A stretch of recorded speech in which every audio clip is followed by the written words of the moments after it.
59th episode of the Meeple Society, a podcast about board games hosted by two longtime role players turned avid board gamers. My name is Katie. I'm Greg.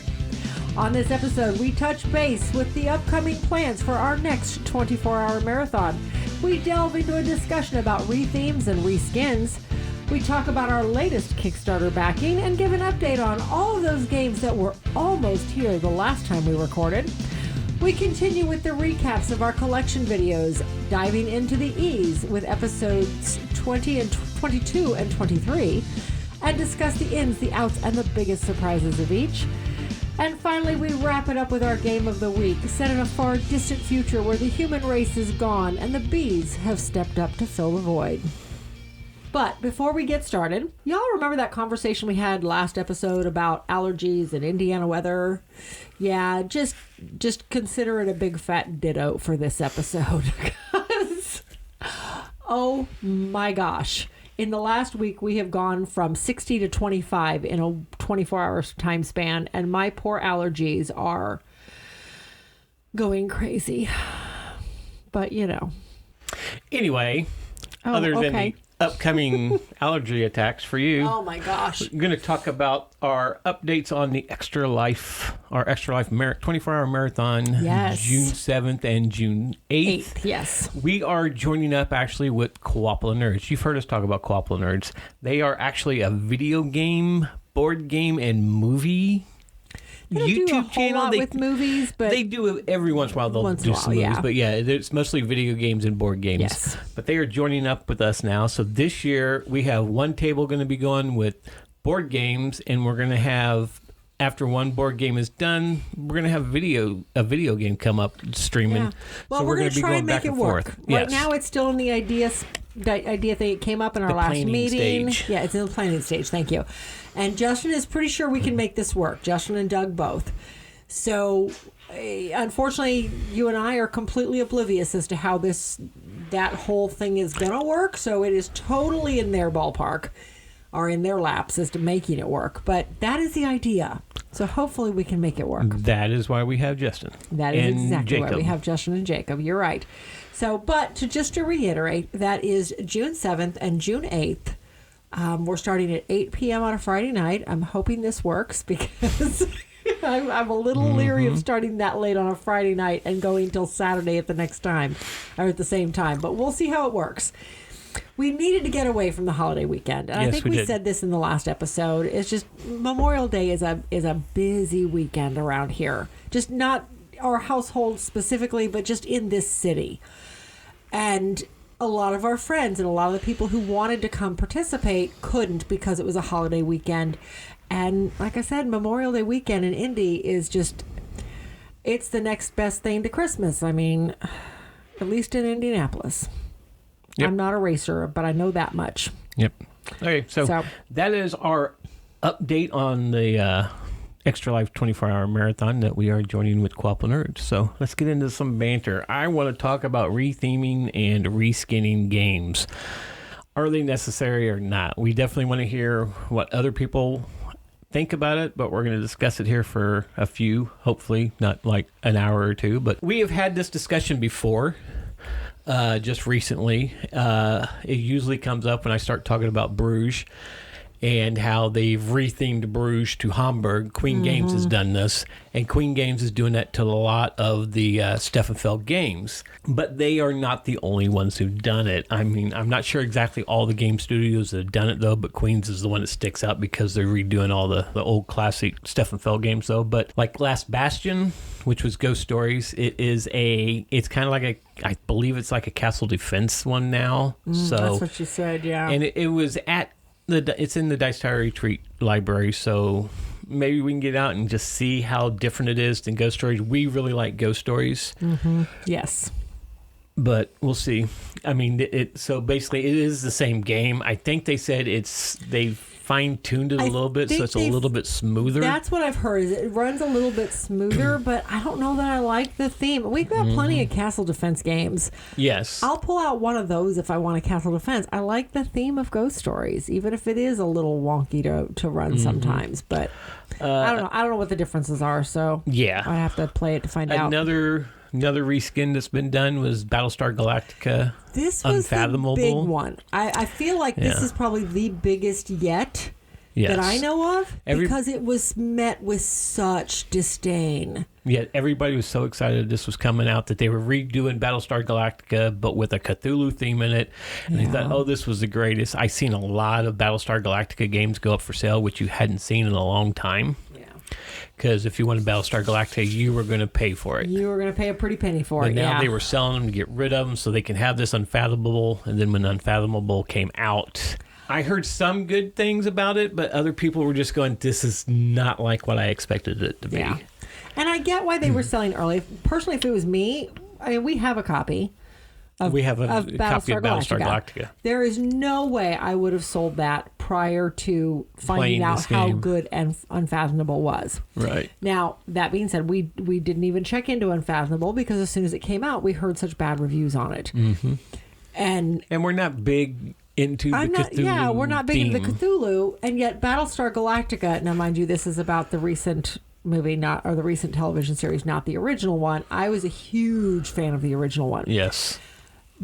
But that lore is still there. The world is, you know what I mean? So the characters, I mean, yes, it's different actors, but the characters are all more or less the same. I'm not going to go into that one. Watch where you step. An hour-long rant. Watch where you step. So we just held on to our Battlestar Galactica. But so now I like my ghost stories, so I don't want a Last Bastion. But some of the others. All right, so I would be lying if I was not curious about some of the Queen's Games ones. I've heard New York City was really good in compared to Rialto. I don't know. We've only played Rialto once, so I don't even remember anything about it. It's been a while since we played Rialto. I'm not saying Rialto has different areas that you're trying to connect and take over. I can't remember. I don't remember. There's a lot of card play in it. Okay, well, we'll be playing it soon in the R's. We'll find out, but I like La Isla. It's a very simple game. And that one's been changed over to Vienna. It's been changed to Vienna. So I'm curious, but I don't know if I'm curious enough to go out and buy it. Yeah. I've never played Roman Pirates, and now Nassau's out. So if I really wanted to find out what Roman Pirates was at, then I could play Nassau. But I'm not interested in buying any of these, though. No, I'm not either. Now, some of his new ones that are part of this city collection. Yeah, Kathmandu. Okay, that I might be interested in. Yeah, it's Kathmandu that is just coming to Kickstarter. Is it? And then Marrakesh is already out, so you can get it. And they even have an Essentials edition where it's a little cheaper and the smaller, regular-sized Queen Games box. Okay. Amsterdam, we have actually played. That is the one I think we need to play it again because we probably played 2/3 of that game wrong. Incorrectly, yeah. And that is the remake of Macau. Well, good luck trying to find Macau, although the Dice Tower Retreat does have Macau in its library. And this is where I'm like, if these games were good enough to reskin, why not just reprint them? Yes, that's my whole point of this whole thing. There has been so many companies that out of print games, they have gone out and gotten the rights to that game and then just reprinted it. Yeah. What is it about Queen Games or any of these others that they had to change the entire theme of the game? Basically, they took the game and just changed it a little bit and changed the name on it and gave it new artwork and said, oh, look, it's a brand new game. And I would like to think it's because they're trying to do that whole city collection. Their marketing strategy is that city collection. But Bruges is a city. Why not just leave it Bruges? They didn't have the rights to it, probably. I don't know. So, and Bora Bora is a country, but still, it doesn't make any sense to me. So, I don't know. Yeah. I mean, most of the games as they're doing are out of print. I get it. But like I said, other companies have taken out of print games, got the rights to it, and put a new reprint out. If you got the rights enough that you could reskin it and make some updates, then why not just reprint it? Exactly. Like I said, I don't Bruges get it. is now Hamburg, and I've heard a lot of things about Hamburg that people weren't happy about. That was different than Bruges. I'll keep my Bruges. I don't think I need to play Hamburg. Like I said, I think we need to give Amsterdam another chance, but we could play Macau, the original version, and see what the difference is. I've never been interested in playing Roman Pirates, which is one of his Stefan Feld's first ones. Now you can play it, but it's called Nassau. And we have Las Islas, We don't need Vienna. We have Rialto. Do we need New York City? It'd be interesting to play and find out. Could you what's imagine? The difference is. La Isla is a small box game. Yes, it is. Could you imagine them taking that and put it in a queen box size game? Talk about a waste of space. Mm-hmm, yeah, because holy crap! I'm curious to know what the difference is. What warrants putting that in a giant box? Yeah. Because it's part of that whole numbered Alea set. Yeah, only it's a teeny just little a different box. Yeah, it's a completely different size box. That in itself made no sense to me, but whatever. It makes the cube fit tightly, so I'm good. But right. I don't know. I can't even imagine what they would have had to do to that game to warrant the larger box. Yes. I don't know. Yeah, it'll be interesting to see where is Queen Games going to stop with the city thing. How far are they going to go? I mean, because there are other city games that Steffenfeld has that Notre Dame. They haven't said anything about Notre Dame. Oh, it's coming, I'm sure. But it's not a city. So are they going to... Well, is Notre Dame is a church in Paris. I think. And there's a Notre Dame in Indiana, which we call Notre Dame. Yeah. But that's a university. Right. It's not. It's in South Bend, Indiana. Now, there is the Oracles of Delphi. That is a city. We've been to Delphi, Greece. Yes.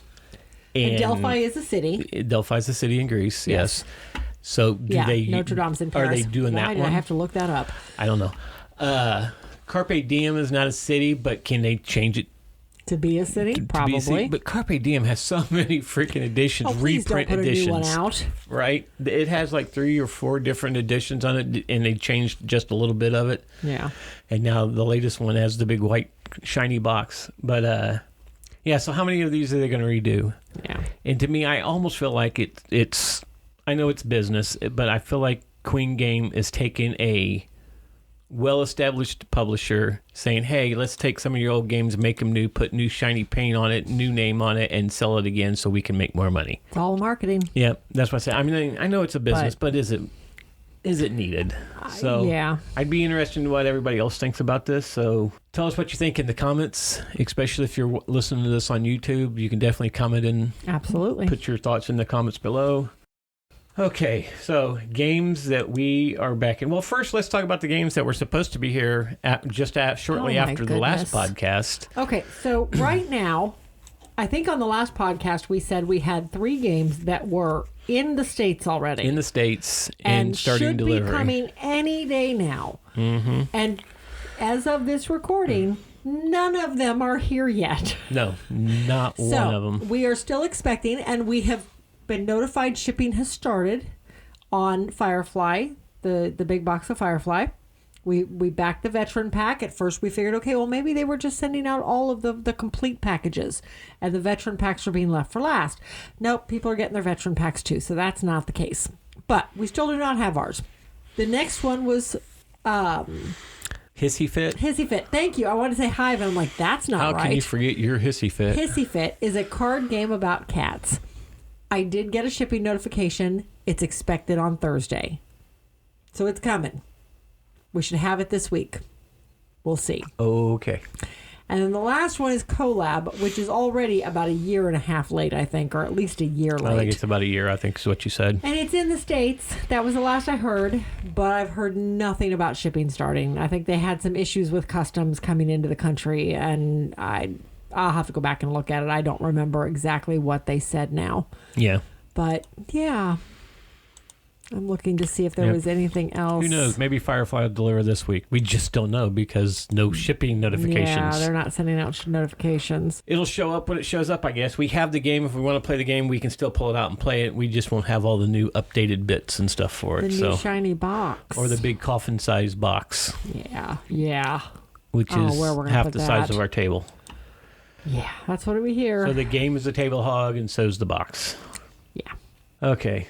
Now, right, so game that you backed. I did. Well, and you brought this one to my attention. Mm-hmm. And I knew it was coming, but I wasn't paying any attention to it. Well, I knew you would like the artwork. Yes, and it was Arizona. Oh my gosh, it's beautiful. Anyway, So just yesterday, I backed Trailblazer Arizona Trail. This is a game being put out by Mariposa Games, designed by Dan R. Rice III, art by Andrew Bosley.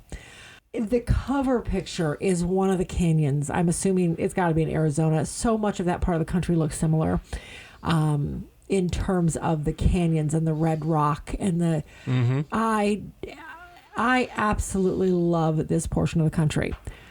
I would do a road trip through that portion of the country every month if I could. It is just beautiful.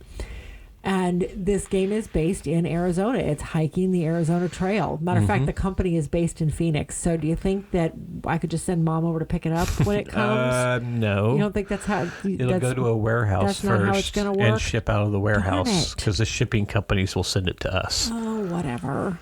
I can just send Mom over to pick it up. So, but anyway, so yes, we backed Arizona Trail. I've watched a few videos on it. It's a worker placement that looks just right up my alley. I am super excited about this one. Mm-hmm. But yeah, this one has, what was it? Yeah, worker placement, variable setup, turn order, claim action. I'm not sure what that one is. Set collection, point-to-point movement, pattern building, all the things I love in a game. So I'm excited. But yeah, that is Arizona Trailblazer, the Arizona Trail. It is expected in, I want to say it was by the end of the year, November of this year. I think so. So we'll see. I figured out what your question there was. My questionnaire. It is turn order. Oh, okay. Action. It's the space on a board on a lot of games that if you go there, you now become the first player. Oh, gotcha. Okay. All right. That makes sense. Okay. Well, anyway, so that is our Kickstarter games. What are you backing? Are you backing anything interesting I should be aware of? Because, we've had it. We're having 3 deliver. Our limit is to have 12 out. I've got a couple spots open. Well, next month I've got one I'm backing, so we'll have one spot open. We'll have one spot open. So it better be a good one. Okay. Okay, so let's go on down to ins and outs of the board game collection. This is where we'll tell you what the ins and out games from our collection, the biggest surprise and biggest disappointment. Yeah. We are looking at episode 23 and 24. Yes. Okay, so episode 23 and 24, we basically encompass the E's. Yes. So this is all of our E games, short of a few which we didn't have as many as I thought we did. No, we did not have very many E's. So episode 23, we played a total of 21 games. Now, we did have a couple that we had to backtrack on, and we didn't even have to backtrack on these because they were new acquisitions. We had to backtrack on them because I had them listed differently in my spreadsheet, and they didn't show up in the proper letter. It was a clerical error. User error. There you go. All right, so the first one was the Duke. I had it listed under the for some reason. I don't know why. So we backed up to that one. The second one was Disney Villainous. Again, I had it listed under Villainous/Disney. Oh, well. So we backed up to both Disney Villainous and the Duke. So we did both of those. We also did a game called Easter Island. A game called Elements. I want to say The Elements. It's not The Elements. It's just called Elements. Elephant's Trunk, which is a little kids game, set collecting kids game. It's a ridiculous game, but it's a kids game, so I'll give them that. Then we also played Elk Fest, which is a ridiculous game. And not a kids game. Yes. This was the very first game we ever demoed with Mayfair when we started doing the Mayfair demos and stuff. And as we played it, we didn't teach it. Only because there wasn't any other games open to demo at the time, and now we know why. So, well, I found it at Goodwill a couple of years back, and I just had to pick it up because it just brought back good memories. Because she knew that game was ridiculous, and I would laugh about it. Anyway, that's Elk Fest. Next was Eminent Domain Battle Cruisers, Endangered, Epic Resort, Escape Curse of the Temple, Escape Zombie City, Eureka, Everdell Collector's Edition, not the giant box that just came out. We have an older this was the Collector's Edition. The first Collector's Edition. Basically the deluxe edition when it first came out. Yes. Evolution, Exploding Kittens NSFW Edition. I'm still ashamed I had to have our son tell me what NSFW meant. Because you're old. But hey, whatever. And finally, 4 different versions of I Found It, the Disney Hidden Pictures, Journey Through Time, Richard's Scary Busy Town, and Star Wars. So those are the 21 games that we covered in this episode. Now, our ins and outs. So the game that stayed. Now, mind you, there were a lot of games in this one that stayed. Yes, there was. Yeah, let me go back to my list here. Obviously, we kept Endangered, and we kept Everdell, and so there's a lot of them in here that stuck around. The one that was without a doubt staying before we ever played it, we knew it was not going anywhere, was Eminent Domain. Which was at one point my number one deck building game. It was. And didn't even make my top 100. No, it did Somehow, not. Pub Meeple decided you don't like this game anymore. Pub Meeple disappointed you. Yes, it did. It failed you. I blame Pub Meeple for not being in there. Okay. Anyway, so Eminent Domain is a deck building card game. The premise of this one is there are 5 main actions in the game, 5 cards, actually 6 actions, but 5 different types of cards. Each round, you are taking one card out of one of the center stacks, and that identifies your primary action for the turn. Everybody else has a follow mechanism to this one. So you get to do the primary action based on the card you just pulled and any other cards you have in your hand that can add to that strength. So you're looking for specific icons. These range from colonizing a planet to engaging in warfare on a planet to doing research in the technology fields to... Oh my goodness, I'm forgetting the other 3. You have survey, warfare, colonize, produce and trade. Okay. Research, and then you in the base game you start with one politics card. Right, and that politics card is a one-time use, and you throw it away. Right. Basically, it gets you a card of your choice, liking, an extra card. Want. Yeah, it's basically all it does. So you've got that explorer option where you can go out. It wasn't explorer. It was survey. Survey. Thank you. Why can't I remember that? So the survey action just lets you go out and start looking at planets. You are surveying the planets that are on the top of the deck to decide which ones you want to hold on to try to settle or engage in warfare so that you can claim them. Once you've claimed them, now they can start producing, and that's where the production and trade come into play. And each action, though, it depends on how many of that type of cards you play. If you have a hand of 4 trade cards in your hand and you decide to do the trade action, you pull a trade card out of the center, you now have a strength of 5 for trade. So you can trade up to 5 things. Up to 5 as long as you have 5 off on your your planets. Yeah, up to 5 resources off your planets. As long as you've produced 5 times. If you have 4 colonization cards in your hand and you pull another colonization to show that's what you're doing for this turn, now you can colonize. You can add 5 cards to a planet for colonization purposes.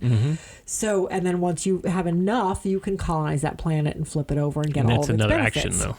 Right, that's another action. But regardless, that's the basis of how the game works. Now, there's also technology cards that get thrown in there, and once you have so many once you have so many planets of a specific type and you do the technology action, then you can start looking at different decks, and those give you special abilities when they come out in your hand as well. So lots of just things happening in this one, but yet it is so simple. We found all of the expansions to this one at Gen Con years ago before TMG went out. It was actually just the year before TMG went out. Was it? Okay, well, we found all of them. We bought the base game on a clearance sale at our local game store and fell in love with it and sought out all the expansions. So, yep, super good deck builder. We both love this one. So it is definitely staying in the collection. In the out. The out. The one that left the collection is a game called Easter Island. This is just a little bitty 2-player game. Actually, I don't want to say little bitty because it actually is it's a decent-sized board. As the name of the game implies, this is based on the Easter Island, an island that sits way off the coast of Chile in South America. Probably living under a rock if you've never heard of Easter Island. So in this game, each player is portraying a set of the big heads that the island is famous for, and you are putting them onto the board or moving them and turning them in such a way that you are trying to take out your opponents. It's kind of an invisible laser beam game. You have a laser beam coming out of the front of the oh my goodness, out of the front of your statue, because the statues are little triangles, and the bases are anyway. And if you hit a statue head on or from the back, you take it out. If you hit it from the side, then it reflects off and bounces someplace else and potentially takes somebody out. Mm-hmm. So, I mean, the whole basis of the game is player elimination. You are trying to eliminate the other player's statues. Yes. We've had this one for a really long time. Yes, Neither of us shared the fact that we didn't care for it. I assumed you liked it. And I assumed you liked it. Yeah. I think after our last play, when we've been doing these collection videos, we purposely will, after we've played a game, we put it all up and we sit there for a second and say, okay, so what are we doing? Right. And that's when we both kind of went, eh. Yeah. So our last play was January 15th, 2023. Okay. We've played it 3 times. Okay. Our first play was August 13th, 2015. Yikes. And the one in between was in 2018. So we had gone 5 years just sitting there. Mm-hmm. So yeah, this one, we had moved it to the travel collection a while back. And then we finally decided that we didn't even want to keep it there. So we're letting this one go. It is leaving the collection. Or it did leave the collection. All right. And the surprise. Our surprise from this one, believe it or not, is a couple of kids' games. So the ones that surprised us the most out of this set of games was 2 of the I Found It games. Now, the way I Found It plays, the premise of the game is it's typically a cooperative game where you are flipping over a card or you're spinning to move and you're flipping over a card to decide what you have to find. And then depending on how many of them you find in a specific amount of time determines how fast you get to move. Or they're all slightly different, but that's the basic premise. You're looking for items on the board and putting down some marker over them to show that you found it. And everybody's working together to do it. The 2 that surprised us was Journey Through Time and Star Wars. Journey Through Time actually gave every player asymmetric powers. You had a player board, a little player placket that everybody had different powers on, and you could do different things on your turn. It took that kids game and it's like it's trying to make it something just a little bit more advanced for those kids to start guiding them into something more advanced. Yes. And I loved that. But it still had that same premise of looking throughout the board and looking through time to find the objects you're trying to find. And the board is split up into different areas where you are literally, as you're progressing up the track, you are traveling from one time period to another, from ancient Egypt into the Old West, into I loved the artwork on this one. Mm-hmm. It was really well done. And then Star Wars was unique because it wasn't a board. It was a series of planets that you are traveling between. Yeah, because you had the Death Star in the middle. Yeah. And then you had your ships, and it was the famous ships from the Star Wars series. And you had, 6 planets. Okay, I couldn't remember how many there were. That circled around the Death Star, and then you went from planet to planet searching for different things of what you needed to find. Now, and this one took it in from cooperative into competitive. Yes. And the planets weren't small. I mean, these were probably a foot in diameter each, so it took up a decent amount of table space. But yeah, it was just a really interesting take on the I Found It series. Mm-hmm. I really liked it. And out of the 4, these are the 2 we kept. Yeah. We ended up getting rid of the other 2. So yeah, but that was our big surprise of this one. And our disappointment, that we did have a disappointment on this one, which is a shame because we love the parent game so much. And this is Eminent Domain Battle Cruisers. Yeah. We picked this up thinking it was another expansion for the card game. Yeah. And it was not. No. It was its own head-to-head battle game. It is. And you have to have a minimum of 3 players. Yes. Which meant it sat on our shelf for a really long time before we played it. It's like a 3 to 4 player game. So. Yeah.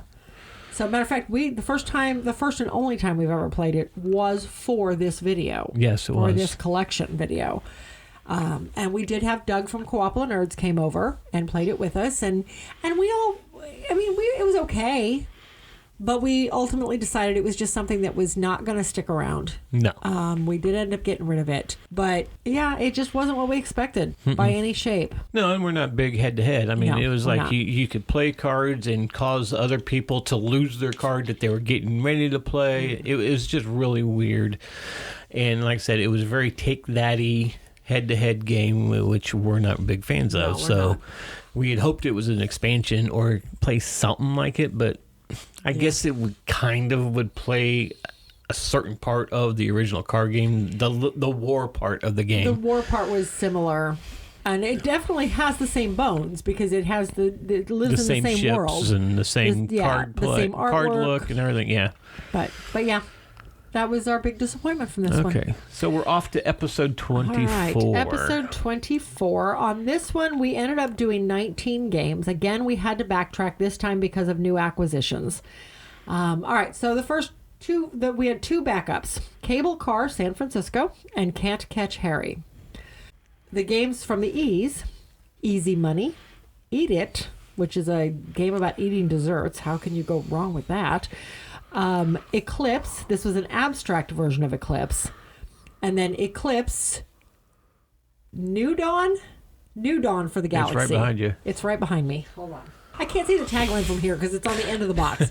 I'm pretty sure it's New Dawn. It's the original one.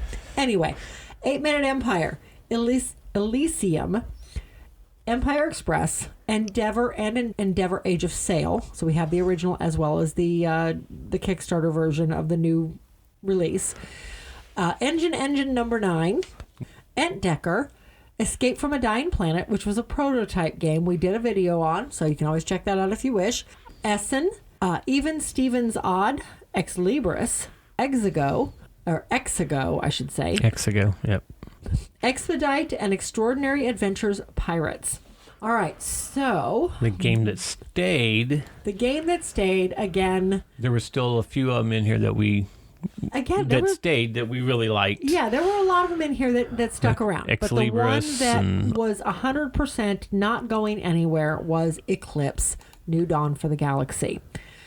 That being said, this is the first edition of Eclipse. This is the first edition of the game, but the abstract Eclipse left the collection. Went away because that was ridiculous. I thought it was an unusual abstract. Because that's the one with the little balls on the chain, and you're trying to trap each other. We tried multiple times to get into that one. We played that one 3 or 4 times, and we just never quite got it. But anyway, that's neither here nor there. Eclipse, New Dawn for the Galaxy. This is the original game. It has had a reprint, I should say. It has had a successor. Yes. Second Dawn for the Galaxy, I think is what they called it. Yep. Very creative there. But, so with this one, it is a tile placement exploration. It's a 4X game. It's a 4X game. Yeah. So you're exploring. You are... What do the X's mean? I knew you would ask me that, well, and I know had it's like explore and exterminate, and I can't remember the other two. It's explore... oh, geez. See? It's not just me. But anyway. Explore, exterminate. I will find it and let you know. I'll keep talking. Anyway, so you are exploring out the galaxy and putting hexagon tiles down, lining up wormholes. Oh, there it is. Okay. Explore, expand, exploit, exterminate. Expand and exploit. Okay, expand. Okay. All right. Anyway, so you're putting out tiles to expand out your galaxy. Meanwhile, you are expanding your empire throughout the galaxy. Everybody starts on like the opposite end of the map, so it takes a little while to even get to other players. But as you are exploring, you are finding tiles that have alien ships on them, and you can take out the alien ships in order to gain control of that solar system. And as soon as you gain control of the solar system, you're putting cubes out that are helping to expand either your technology, knowledge, your shipbuilding knowledge, or your money. I think those are the 3 aspects. But anyway, those are the 3 resources in the game. So you're tracking all of this stuff while you're doing it. It has a really neat... I love the system of upgrading your ships, where you can upgrade your main board with different things, and it affects all of the ships of that size in play. Yes. You have to be careful with your power sources, because you can't upgrade a ship to the point where the power source will no longer support it. Mm-hmm. So you have to keep that in mind when you're upgrading. I love everything about this game. I'm not big on the head-to-head combat, but I love the fact even at 2-player, well, even at 3-player, the board is big enough that I can avoid that head-to-head combat and just go after aliens and still get what I need by fighting the aliens. I don't have to fight my opponents. Don't get me wrong, the opponents are there to fight if you want to do that. And the last game we played of it, there was quite an epic battle at the end. Right. But you don't have to. If you don't want to. You could just go after the aliens, which I thought was kind of, I do like that. So, anything else, Dad? No, you pretty much covered it. Okay. All right. It was one that we played before I got to play TI4, and I think it was the one that made me want to play TI4. Yeah, I can see that. This is, and I get, this one is, they've always said this is the little brother to TI4. Yep. Twilight Imperium 4. And I know sometimes I've heard people say, no, it's really not, but the bones are there. Yes, TI4 takes those bones and adds a whole lot of meat to it, but the bones are there. So, all right. So the game that left our collection is actually a very early Ryan Lockett game. Yes. This is 8-Minute Empire. From 2012. Yes. So we had this one for a long time. It was an early one in our collection. We played it a couple of times, and then it sat on the shelf for probably 5 or 6 years. Well, we played it once. We played it once, and it sat on the shelf for a really long time. 2018 we played it. Oh, wow. 5 years. And then again, just this past January, or January of 2023 is when we played it again. And I actually won it. Really? Even with a dill here, huh? Okay. Yes. All right. Well, so this is an area control game, and neither of us are big on those types of games anyway. It is a super tiny board. Yeah, it just, when all was said and done, it was an enjoyable experience, but it wasn't, obviously, if it sat on the shelf for 5 years, it wasn't going to come off the shelf again anytime soon. So we did decide that this one was going to leave the collection, and it has. So, but anyway, that is 8-Minute Empire. Our surprises. We had 2 surprises again. Did. All right. So the first surprise was one of the pickups, and that was Can't Catch Harry. Yes. I found this one at a Goodwill for $5, and it looked brand new, and it was. But this is a card game where it's basically collecting set collecting. One player has control of the deck. Whoever the starting player for that round is has control of the deck, and they're drawing one card off the top of the deck and then sending one card out of their hand to the next player. The next player takes that card, looks at the cards in their hand, and sends one card out of their hand to the following player. And that continues until it gets back around. The last player discards the card out of his hand. Done. So every player has had one card change hands. Then you do the same thing again. The goal is to get 4 of the same card. Now, there are some wild cards in there, but unless you are the first player, the only wild cards you're getting are the ones you start with. Your initial hand of 4. That's it. Because wild cards just are not going to get passed. Because they're wild. Why would you pass one on if you had it? Yep. So the goal is to get your set of 4. And then as soon as you have that set of 4, you are lunging for one of the figures in the middle of the table. And there's enough figures out there to compensate for the number of players in the game. And some of them are worth 1 or 2 points. One of them is worth 3 points. One of them is worth negative points. The game ends when one player hits, I think it's 21. 20 or 21. Like that. I don't remember, but you got to hit it exact. You got to hit that number exactly. So you might want the one that gives you negative points. So if you end up with a 22, well, good for you, but you still didn't win the game. You got to hit 21. So that very next round, you got to grab that negative 1. You have to. So it's a very interesting take on that type of game. But we had a good time with it. We enjoyed it. A lot more than I thought we would when we figured out what it was. The second surprise was a game called Easy Money. We've played this twice now. And both times, it has been a riot. This last time we played with a friend named Ben. And Ben is one of those players that, I mean, it doesn't matter what the game is. I swear his entire goal in life is to make people laugh. I think he missed his calling. Really, he did. So playing any type of board game with him is just hysterical. But you get a game where everybody is basically throwing money around the table. And by throwing money, I mean little wads of cash I cannot imagine having to set this game up when you first buy it. I bought it off Goodwill, so all the money pouches were already done.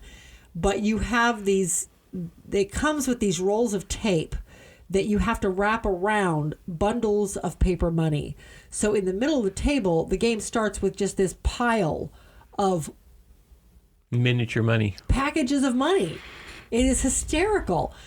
So just picture like stacks of wrapped up bundles of ones sitting in the middle of the table, and that's what it is. Only it's all different denominations. So throughout the game, everybody's moving a single piece. There's only one piece that moves around the board, and you're moving based, I believe, on a die roll, or was it a spinner? I don't think it was a spinner. I think it was a die roll. But you're moving, and wherever you land determines whether you do that action or whether everybody's involved in that action. And it's things like the stock market, gambling, it's just all sorts of stuff. Are you pulling the board up now? I'm going to look and see what exactly it was. I cannot remember what it is. And whether it's a spinner or a dice. I'm pretty sure it was a die roll. It's dice. There's a red dice and a blue dice. Okay. And the red and blue, there was dice that affected the lottery. So if you hit the lottery space, you rolled dice, and everybody had lottery cards, basically. And the dice that are rolled, the numbers rolled on the dice, everybody looked at their lottery cards, and if you had that combination, then you won the lottery. Oh, there's a white dice as well. Yeah. And again, all three were affected in the lottery, but only one of them was used for movement. Mm-hmm. So just lots of spaces. It was just good, clean fun. Lots of laughing. So this one really surprised us. Even though we had played it on our own when we first got it, because it was just different. Mm-hmm. I had forgotten how much fun it was until we played it again. So anyway, that was Easy Money, our second surprise from episode 24. And then this one also had a disappointment. It did. And this one was... Now, this one we did not pay a lot of money for. We was like, let's give this a try. This could be really interesting. Right. This is another one we picked up at the same place I bought Eminent Domain. I bought this one at the exact same time. But this was Essen. Yep. This is all about the Essen Spiel Gaming Convention. It should have been really interesting. Mm-hmm. But it's all about managing the number of workers coming to your stand versus the amount of product you have to sell to, or not workers, I'm sorry, customers, versus the amount of product you have to sell to people that come to your stand, versus having demo tables out so that you can demo your games and hope to sell to these people. And you had demo tables and then selling tables. Yeah. And how each round you had to figure out how many you were going to put out of each type, because people were coming to demo. They wanted the demo before they bought it. Right. And if you didn't have enough demo tables, then people left. Yeah. And there was certain powers you could draft, and people could steal customers from other people. We played this the first time we played it, just the two of us, and we decided it was not a two-player game. It wasn't a two-player game, and I don't think we really truly grasped what the game was. We played this with Co-ople of Nerds. Yes. And after that game, the four of us what was that? Yeah, it's like that's time we're never going to get back. Yeah, it was really weird. So I mean, if somebody can figure this game out really good, it might be a decent game. Yeah. For somebody, but for us, it just didn't hit. It was only $5, so it was worth taking the hit to see what it was like. But it just did not go over real well. Right. Okay. All right. That was episodes 23 and 24. Yep. Next, that wraps that up. Yeah. Next time we will dive into the Fs. Mm-hmm. So no mail again. Nobody wants to ask us questions. If you want to ask us questions, you can email us at meeplesociety@mail.com or join our Discord server, because we have a channel for that on Discord. We do. Let's jump on down to the deep dive. This week, we are deep diving Apiary. You want to tell them how to play Apiary? I will see what I can do. All right, so... By the way, it says brief rules breakdown, just so you know. Who put the word brief in there? I mean, geez. You did. I did not.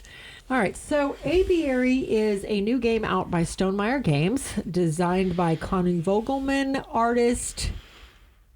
That's Kawachi Mori. Kawachi Mori. Thank you. I cannot pronounce his name. Anyhow, published in 2023. So this is one we picked up recently.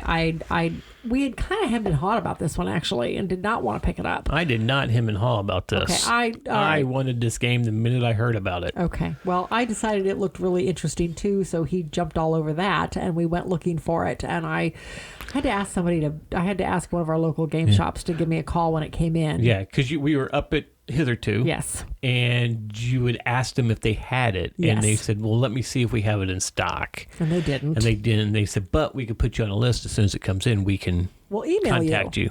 Well, he said he'd email me. And then about 2-3 weeks ago, I get a message on Facebook. Messenger, yeah. From one of the local guys. I didn't realize he worked at Hitherto. Said, hey, I must have written your email address down wrong. You still want Apiary? Like, yeah, sure. He's one of the members in one of the board game groups on Facebook that we belong in. We met him. I guess I didn't realize that was him. But anyway, thank you, Lex, for contacting me that way for it. I appreciate it. So, all right. So Apiary. This game, this is one of the very first games I've ever seen that came with not only a full-on rules book. It came with the appendix that gives a breakdown of all the cards. And then, of course, the solo rule book. Yes, cards and tiles. But it also came with a teaching guide, a one-page, double-sided teaching guide. Love it. All right, so the idea with this one is everybody is playing a family of bees. You start the game off with your hive tile, your hive board, which is comprised of basically a shape of, 8 to 10? I don't remember exactly how many spaces is on it, but you've got a shape made out of hexagon tiles, and all the boards are different. Everybody has their faction tile, which gives a special power to that family of bees. It is comprised of 3 hexagons, one of which is your power, the other 2 is storage. It's basically farm storage for your components, for your resources. So the idea with this one is it is a worker placement. But the catch with this one is that the workers are all of different powers, different growth levels. Ages. There you go. I guess you could say. Which is not unusual in a worker placement game. No. But this one, as you use them and you call them back, their ages progress until after they hit the 4th level, they hibernate. Yes. We'll come back to that. So there are multiple places on the board that you can go to do actions. For instance, there is the explore action. You've got a queen bee ship that moves around a series of spots that have resource tiles on them, or have resource chips on them, and you know what's there, so you can move the bee depending on the strength of your bees. And maybe I need to back up to that, but I'll come back to that in just a second. You move it around, take the tile that's there, get the resources, put a planet down. Because, that's the whole point, is you're exploring for planets. Yes. When you do so, you get to claim whatever resources on there. Some planets want 1, 2, or 3 resources. You decide what the first resource is, and you get one of those for free. Yes. The next time somebody goes back to that planet, whether it be you or another player, they get one of the resources you've already put on there, plus they get to name what the second resource is. As long as that planet does. Some planet comes out, there's only one spot, or some planets come out with an already set resource and in one spot that you're going to fill up the first time. So if there is an option available to put a new resource down there, you get to name what the second resource is, or the third. There are a couple that even have 3 spots. Yes. So that's the explore action. Now, as you are putting your bees around the board, though, and this is what is really unique, is that there are different spots you can put around the board. So, like in the Explorer, you can have up to 2 bees up there. The first bee you put down determines how much movement you get. So if I put a level 2 bee there, I can move the queen bee twice, or 2 spaces. The next time somebody goes up there, they bump my bee over to the second spot, take the primary spot, and now not only do they have whatever bee they just put there, so if they just put a 1 down, they get that 1, but they also get my 2. So they now have a movement of 3.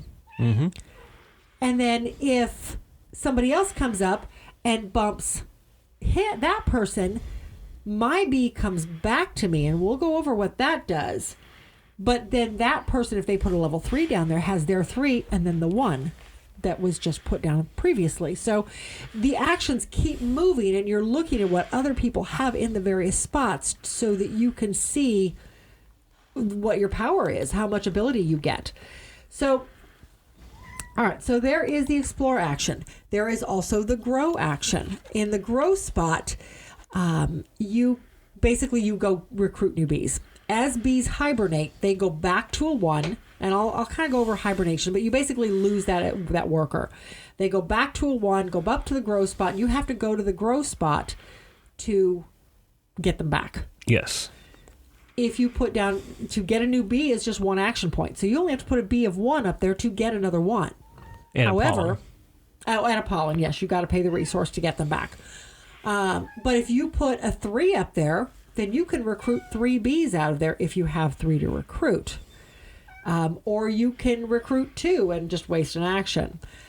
This is another place where you can go to expand out your hive board. So there are frames that are up here that you can expand out your hive board with so that you can put more tiles down. I'm going to come back to, I'm kind of going down the list here. I'm going to come back to carve.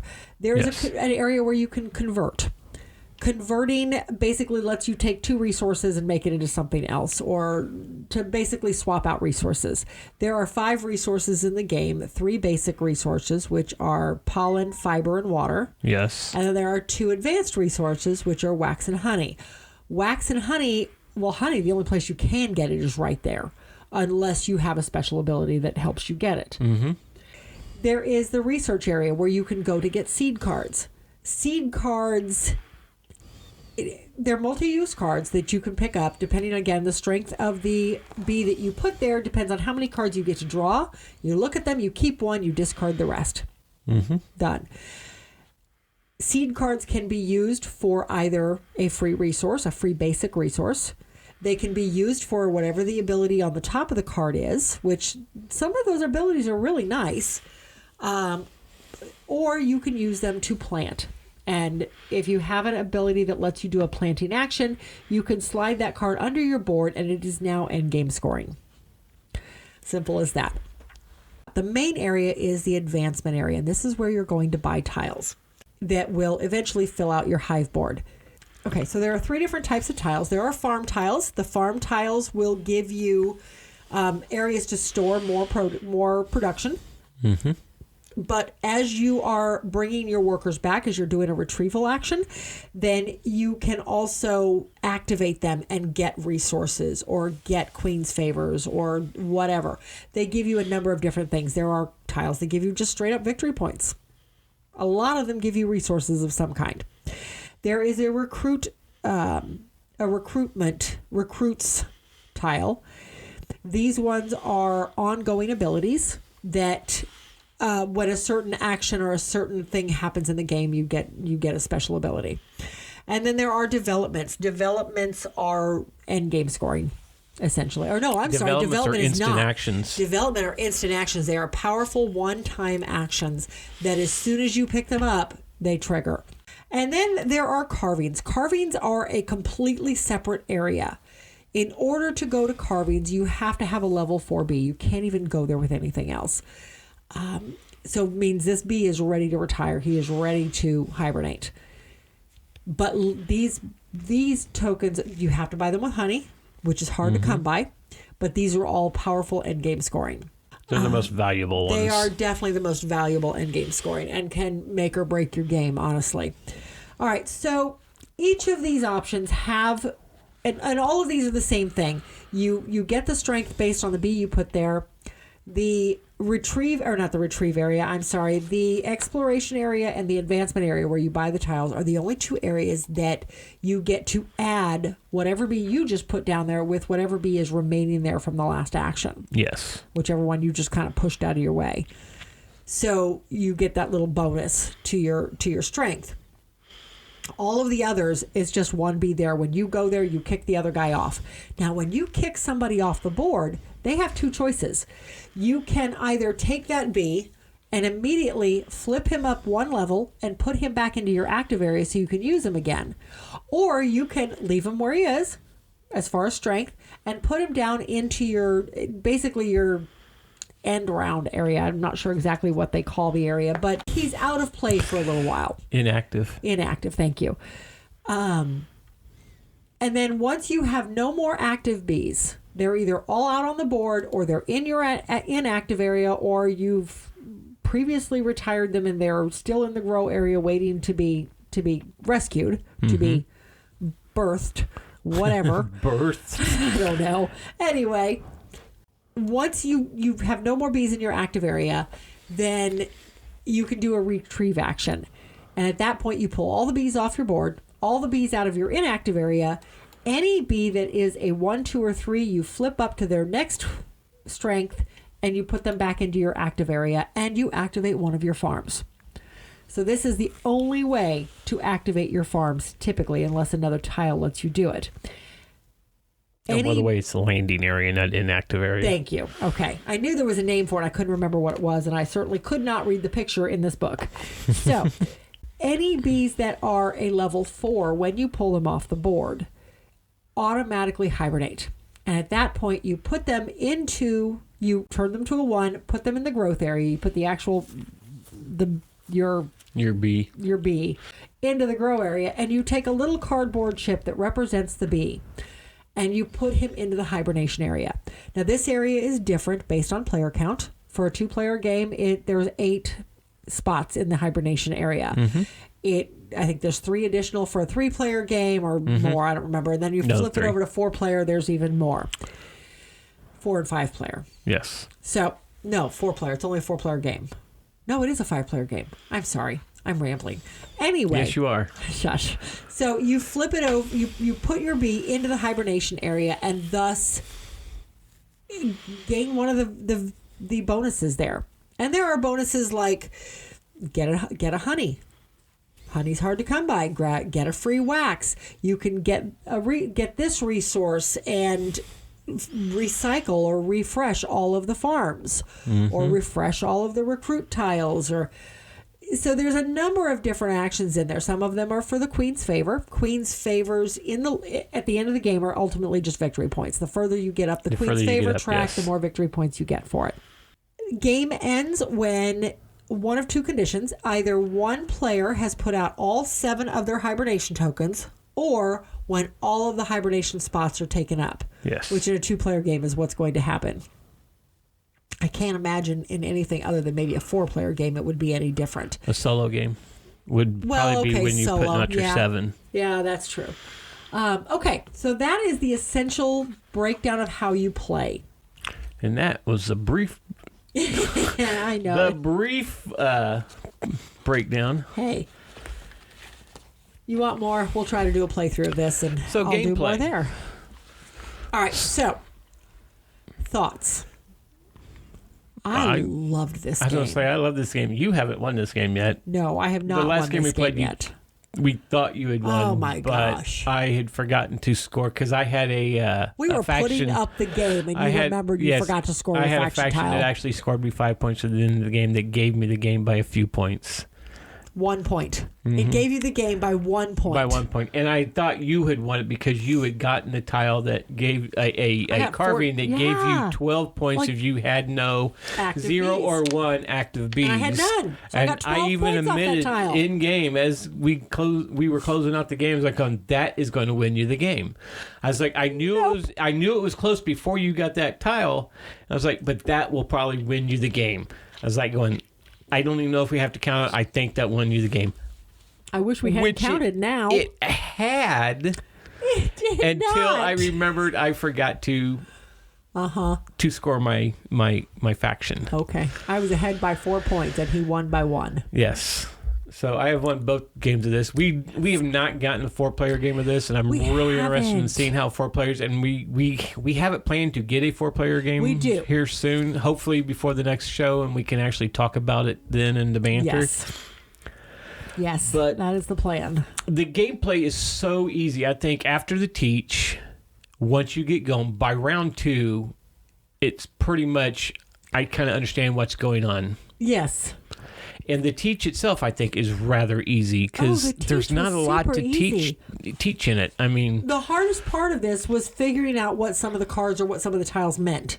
And once you could wrap your head around all of the iconography, which is not hard. No, and they have a thing that shows you what all the iconography is. Yeah, there's even a player aid that sits next to you that has I would easily say 95% of the iconography on the back of it. Yes, and it tells you on the other side how a round goes and what scoring, in-game scoring is and everything. So you know what you're looking at to it. So this is a game for a new person that's never played it or a new to gaming could probably easily get into. Yes.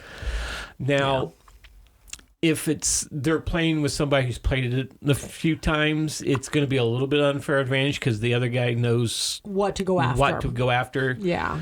But there is so much variability in there because of all the carving tiles. Because you're only putting out, in a 2-player game, you're only putting out 5 carving tiles. In a 2-player game, you put out 6 carving tiles. Yeah. There are 30 in the game. And then and I think even in the larger, and that's 2 or 3. Yeah. And I think even in the larger one, it's only like 8 or 9. Yeah, I think you add up to there's maybe 4. Some of the variability in this, just farm tiles, there's 3 out at a time. There are 40 farm tiles in the game. Carving tiles, you don't replace those. There's only 30 in the game, so you're never seeing more than 6 to 9 in any one game. Recruit tiles, there's 30. Development tiles, there's 30. Again, you're only ever seeing 3 at a time. Faction tiles, there's 20 faction tiles in this game. 15 planets, which in a larger game, you're going to see all of those. 45 seed cards. I think that was all the big ones. All the stuff that gave variability. Yeah. So yeah, there's a ton of... You're never going to see the same set of tiles at the same time. No. And that's what I was getting at. I mean, there's so much variability. Yeah, I was getting ready to talk about all the tiles and everything. You just went through it. But that's all right. I was just giving you numbers. I know. You're the number person. I am. Anyway, but yeah, so... Even though we've played it twice, we haven't seen everything. We haven't seen all the faction tiles. And there are faction tiles with little green stars on it that are, if you've never played the game, that's what for your first game, they suggest you play with it. Right. We did not. And then the second game, we just randomly took a faction card, and I ended up with one of the green ones at first. Yeah. I mean, I got to change it out, though.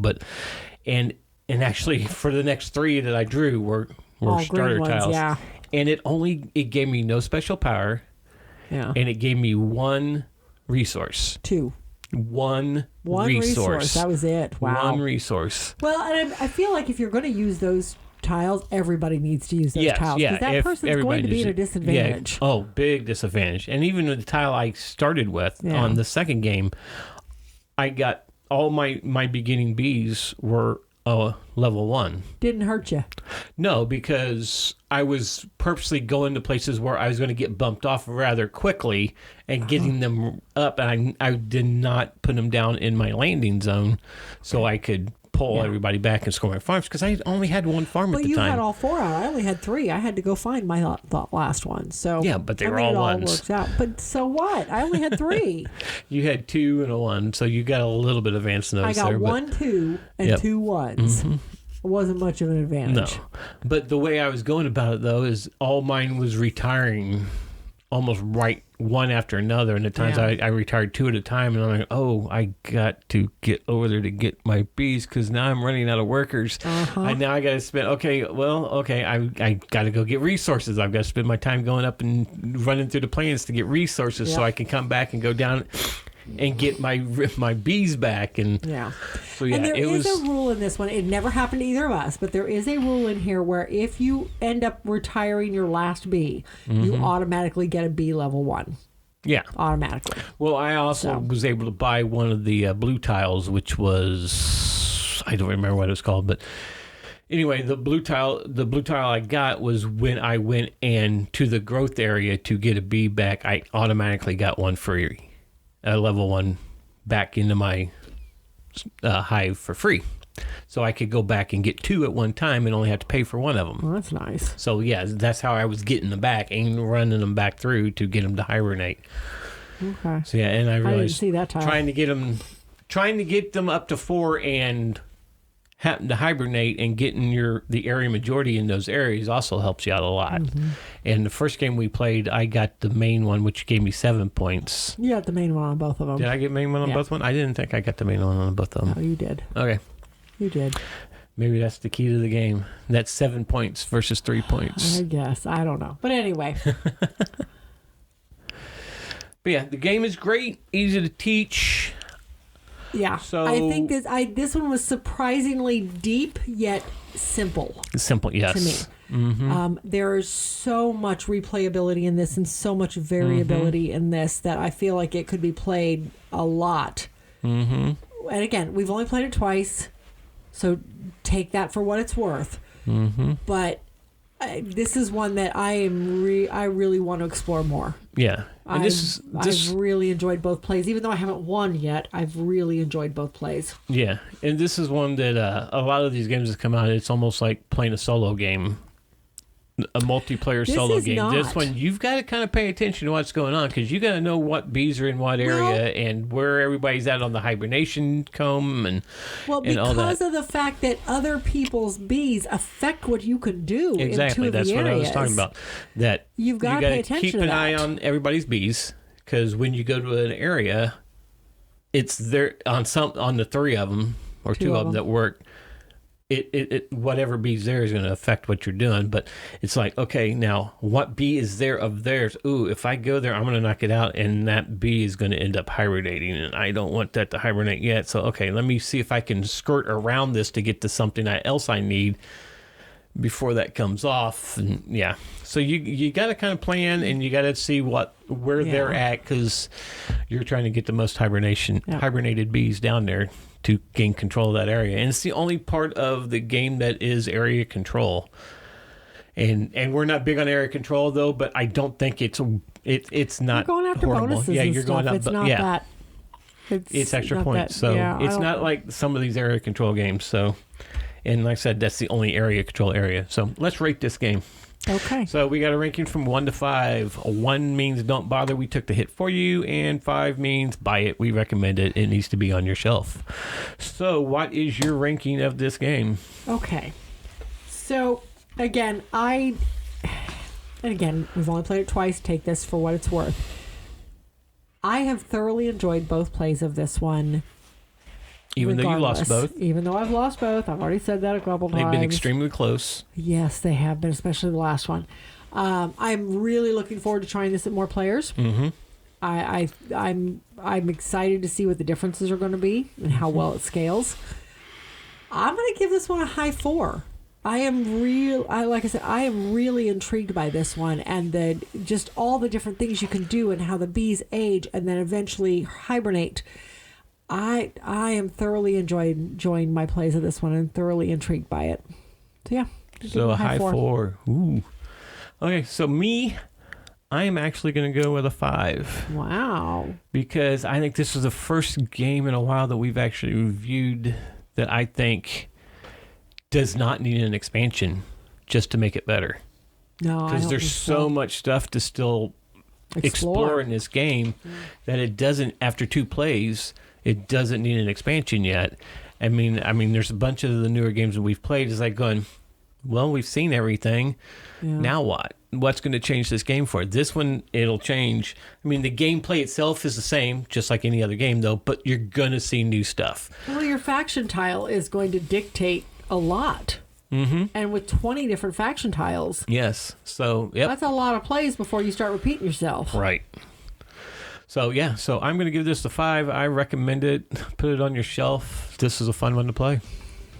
Okay. So, that's our thoughts on Apiary. And with that, that is going to bring us to the end of episode 59. So, what's coming to the channel?